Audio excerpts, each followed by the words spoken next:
the department. The sock table comprises of a 36-meter long railway track having mild gradient on either side. The rails are marked at half-meter intervals as a guide for positioning the wagons before releasing to achieve the desired impact. Sock table forms a rigid steel platform which is used as the base for dynamic testing of building masonry models. 10 helical steel springs have been mounted on both ends of the table to convert the impact into earthquake-like wave. Loaded wagons are placed on the track inclines on both sides of the sock table. The weight of each wagon is adjustable. The wagon on the left side is allowed to roll down the incline to collide with the sock table platform. Due to the impact, the sock table wagon starts to move and collide with the other stationary wagon on the right side and receives impact in the reverse direction. In this way, the model constructed on the sock table receives two shocks simulating earthquake-like motion.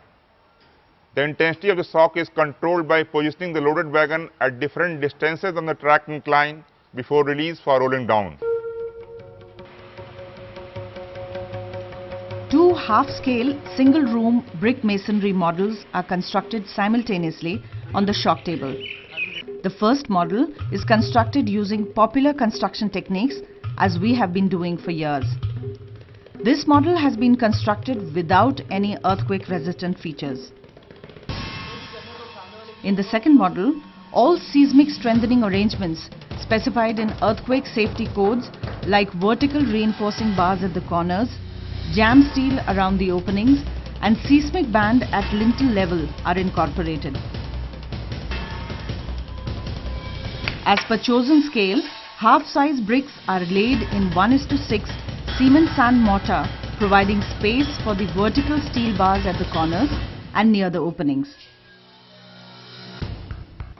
The gap around the vertical bars is filled in 1:2:4 concrete mix with 6 mm size aggregates after every 5 courses of the wall construction so as to develop full bonding. The walls are completed up to the lintel level and a monolithic horizontal seismic band is provided on all 4 walls so as to integrate the perpendicular walls.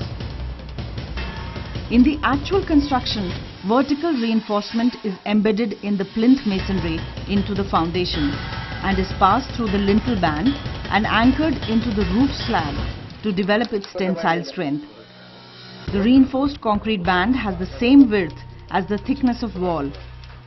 The vertical thickness is kept to the half scale.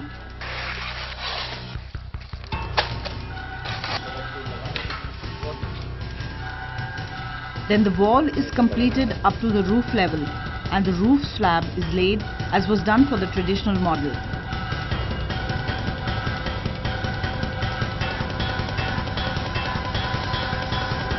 The two models look exactly the same.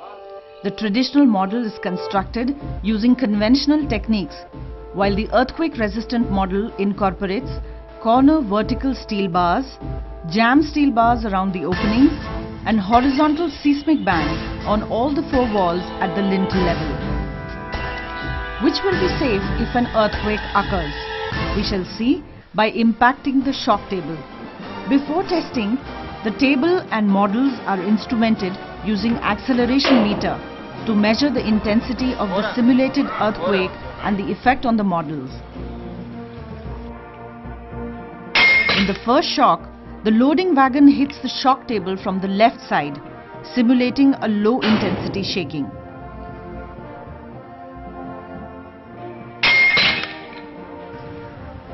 With each subsequent shock, there is a gradual increase in the intensity of the shocks.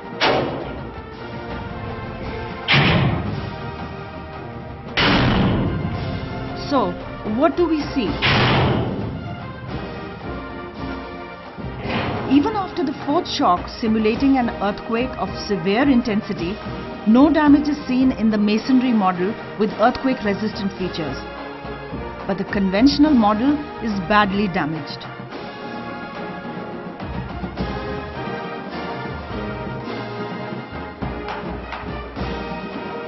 The 5th shock is made even stronger.